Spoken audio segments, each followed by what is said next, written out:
On May 2nd, get ready to escape. Isis, Escape from Transylvania. The goddess next door and John Haynes must escape a horde of vampires on the hunt in this horror-filled Isis series adventure. Get Isis, Escape from Transylvania in paperback and e-readers May 2nd. One of the reasons why the comic book industry is in a state of decline in the late 2010s is due to the fact that we have gatekeepers in the comic book industry.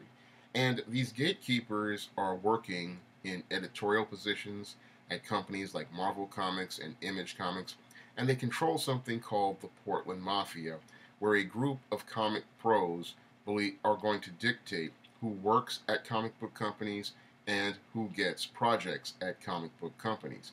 And many comic fans, they have protested about these gatekeepers in the comic book industry, but there's very little they can do except vote with their wallet. No, the real people who need to do something about these gatekeepers in the comic book industry happen to be in editorial at these comic book industries, and until they start flexing their muscles, there's not really much anyone can do to facilitate change in the comic book industry. Now, the reason why these cliques have formed in companies like Marvel Comics and Image Comics and this Portland Mafia have formed is due to the fact that many in editorial are weak and ineffective. Because when it comes down to editorial, they are the ones who are supposed to have the official say on who gets hired, who gets assigned to what project, and who gets to work in the comic book industry.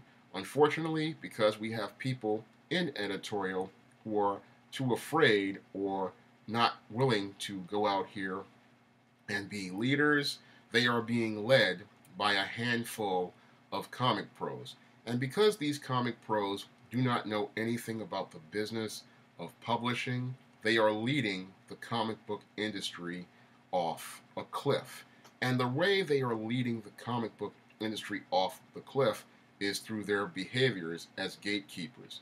Now, these gatekeepers believe that they are going to dictate who comes into the comic book industry, who buys their comic books, and who they can sell comic books to. But what many of these gatekeepers don't understand about the publishing business is that the publishing business is a business with a razor-thin profit margin. And because it's a business with a razor-thin profit margin, you desperately need all the customers you can find in the hopes of paying for the books that you print.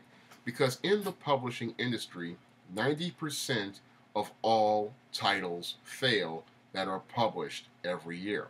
And it's up to the 10% of books that actually sell to pay for the losses on the 90. So again, you need all the customers you can find, not the so-called quote-unquote woke customers that many of these comic pros want to target. Because according to some of these comic pros, they believe that the white male comic fan or the black male comic fan is not the ideal customer that they want. So they want to try to push out the white male comic fan or the black male comic fan who has been buying comics for the last 75 years.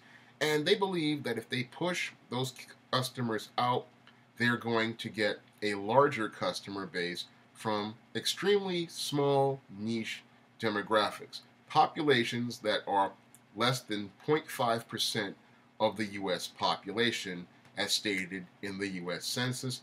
They believe that these people are going to come into the comic book industry and buy comics on the regular, even though one of the big problems in the comic book industry has been distribution, because those small niche demographics that they're trying to target, many of them don't know that comic books primarily are only sold in comic shops, and many more don't know where the comic shops are. And this is one of the core reasons why 50 comic book stores wound up closing last year, because they wanted to push out the white males, they wanted to push out the black males, and they wanted to push out the males overall to target demographic groups that are so small and minute that they would not have any impact as a readership.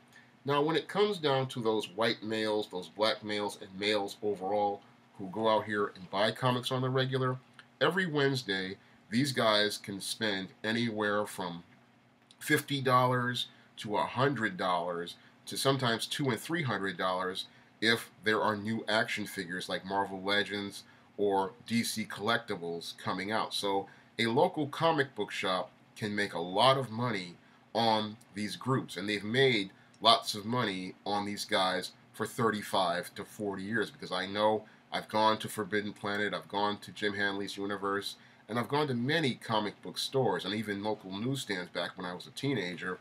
And these guys spend a lot of money on stacks of comics. And with the price of comics going up to $3.99, we desperately need every person out here buying comics, because comics today compete with different entertainment mediums which can provide higher entertainment values per dollar than a 32-page floppy comic.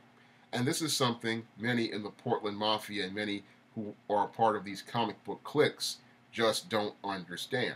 They don't understand that the $3.99 that one 32-page comic book costs can be 1/4 of a Netflix subscription for a month. They don't understand that the $3.99 that a comic book that's 32 pages costs can get you an entire 350-page novel like Spellbound or Spinsterella in ebook format on Kindle or Smashwords from my SJS Direct imprint, and that of many other publishers. And when it comes down to $3.99, you can buy numerous grocery items and other items online. You can buy apps, you can buy games. So when it comes down to $3.99, it buys a lot of different entertainment options, and that's why any smart comic book publisher is going to, one, make sure that their comics are of the highest quality for that price, two, ensure that there are standards in place when they go out here to publish those comics in terms of art and writing, and three, they're going to go out of their way to try to target the largest audiences possible. But when it comes down to the gatekeepers who are trying to control the comic book industry, they don't want to do these things that are part of business.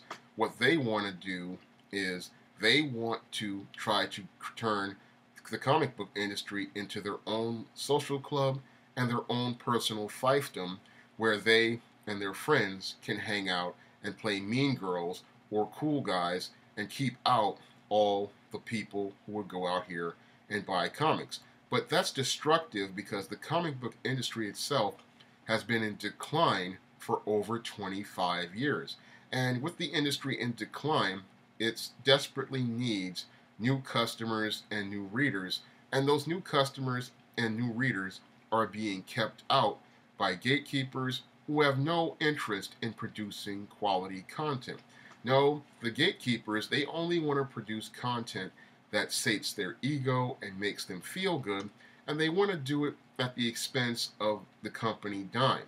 Not understanding that when companies have produced these types of comics, comic shops have to try to buy them and then try to sell them, and with the distribution system making comics non-returnable, a lot of these comic shops take losses on those comics. And because they're taking losses on those comics, this is what's really hurting their business, and long term it's going to hurt the overall industry's business. And this is one of the reasons why editorial, as I see it, really needs to start flexing its muscles on these cliques that are working in their companies and trying to push their personal agendas and trying to form a social club.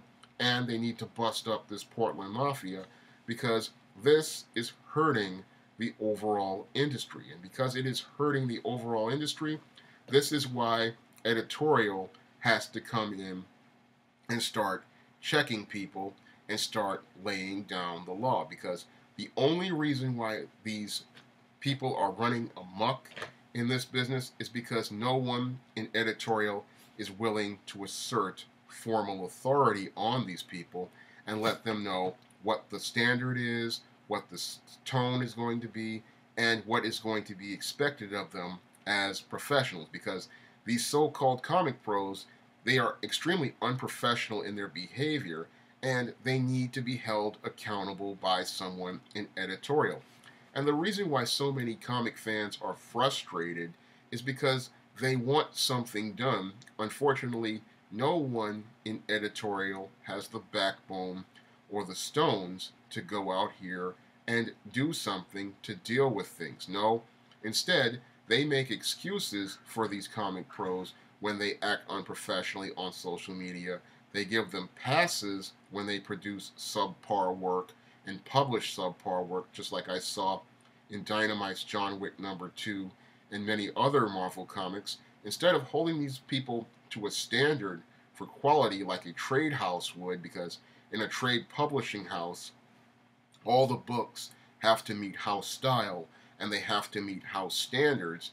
No, in the comic book industry lately, it seems like any sort of subpar, poor quality comic is allowed to pass through editorial without any sort of scrutiny, when editorial's role is to be the line in the sand between the creator and the public. And it seems like editors, they're not doing their job in being that line between the creators and the public, and letting the creators know that if they want to produce work for this publishing house, their work has to meet a certain standard at that publishing house. And that means, like when I looked at that John Wick #2, that absolutely horrible comic from Dynamite, figures not even finished, lines not complete, inks and colors just absolutely dreadful. That comic was unacceptable in my eyes. That comic should have never been published, and it should have never gotten past editorial. There should have been a fine line in the sand, and the same thing with many of these Marvel comics that have coming out lately. There's nobody there in editorial to hold anyone accountable, because when it comes down to editorial, they've made this covert contract with the Click members to let them publish whatever they like based on their emotional needs, not thinking about the economic needs of the company. And because they're not thinking about the economic needs of the company, that's why many of these comic book companies are having a hard time getting their books ordered by comic shops, because comic shops don't want to be stuck with all these bad comics. And because they don't want to be stuck with the bad comics, that's why the industry is in a free fall, and companies like IDW have lost almost 91% of their profits and are on the brink of collapse, because these editors just lack the backbone to check their workers and hold them accountable. Because when you work in a publishing house, you have to make sure that certain standards are maintained as related to house style, as related to character consistency, as related to character mission, as related to story paradigms, as related to story. And these things aren't being done because we have this clique controlling the industry. They are bringing in grossly unqualified people, these people who do not understand storytelling, story models, story paradigms as related to comics. They're not understanding, as I'm seeing lately, art. They're not understanding page layouts. And they are producing shoddy work, being able to please the people of the fiefdom, but they're not thinking about the needs of the company and the business in order to sell product. When I look at a lot of these comics that are being published today, like when I looked at this Domino #1 in a diversity in comics video, I said to myself as a publisher, what audience was this book being targeted to? It looked like a vanity project for Gail Simone, not a project designed to sell to commercial audiences. Because whenever I would go out here and submit queries to publishers and literary agents, one of the things I had to put in the letter is what audience I was targeting and what group of people the publisher could target with that premise. Because in order for me to sell the book, I had to sell the publisher on what audiences they target. And as a publisher right now, whenever I go out here and publish a book like a Spinsterella or a Spellbound or a Legendary Mad Matilda, I have a core audience that I want to target for that book. And for that book, I had two core audiences. I had the goth subculture all over the world, and I had African Americans who were interested in the goth subculture. So I had two core audiences for those three books, and I also was able to target black men for that book because I knew what audiences I wanted to target it for. But when I look at some of these comics, I'm not seeing that care as related to marketing, and I'm not seeing a marketing department coming in to ask these people, you know, yeah, you came up with this concept, but who are we going to sell it to, and how are we going to market it when we go out here and spend money on publishing this book? And this is where editorial comes in, and they pull back some of these creators and let them know, yes, you have a nice idea here, but I need to know where we're going to sell this and what group we're going to sell it to, because you saying that we need diversity or we need books for this audience, that's a nice idea, but as a business, you need to have audiences, core audiences you can sell it to. And those white males and those males that you say that you don't like and don't want to push away, you need their dollars if you hope to sell comics. And this is where editorial has to come in, and it has to pull people back. But it's not being done because we have clicks in editorial now. Excuse me. And these clicks, what they want to do is meet their emotional needs at the expense of a publishing house. And that should not be allowed in an industry that is on the brink of collapse. When you have an industry on the brink of collapse, you need people who are passionate about the hobby and want to rebuild the industry, not people who want to make comics that meet their emotional needs, because these aren't people looking to run a business. They want to run a fiefdom and they want to feel good, and them feeling good is hurting the industry because all those customers they're pushing away are not only those so-called white males and males overall, they are also pushing away all the casual customers who see them being nasty to people on social media and see the quality of their products in the comic shop, if they even go to the comic shop. And when they look at the quality of their products, they're just saying, why should I buy this? Because you're sitting there talking about you want to sell comics to woke people, but the people who are awake are looking at the quality of the products being produced and seeing how absolutely terrible these products are, and they're saying they just don't want to buy them. And the only reason why these products continue to be produced at these comic publishers is because no one in editorial has the backbone or the stones or executives at the top of Warner Brothers and Disney to come in and hard check these clicks, break up this Portland Mafia, and let everyone know who is truly in charge, the people in editorial and the executives over editorial, who are the ones who sign the checks that allow these comic books to be published and pay for the distribution of these comic books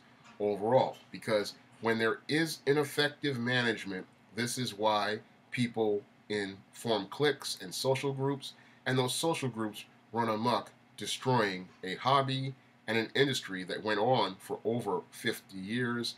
And it's all being done because no one in editorial wants to assert formal authority, and no one wants to be a leader. No, when it comes down to these editors, they don't want to lead. No, they want to follow behind these creators instead of leading them and holding them accountable to the house standards and the house style the way a strong editor would, like a Jim Shooter back in the 1980s. If you'd like to try some of my SJS Direct publications like the ISIS series, the E-Steam series, The Temptation of John Haynes, and the Smith-Dorella trilogy, you may do so by clicking the link to Amazon.com. And if you want to see me make more videos like this, you can donate to my Patreon by clicking the link in the description box. That's all I have to say for this video. You can comment, rate, and subscribe.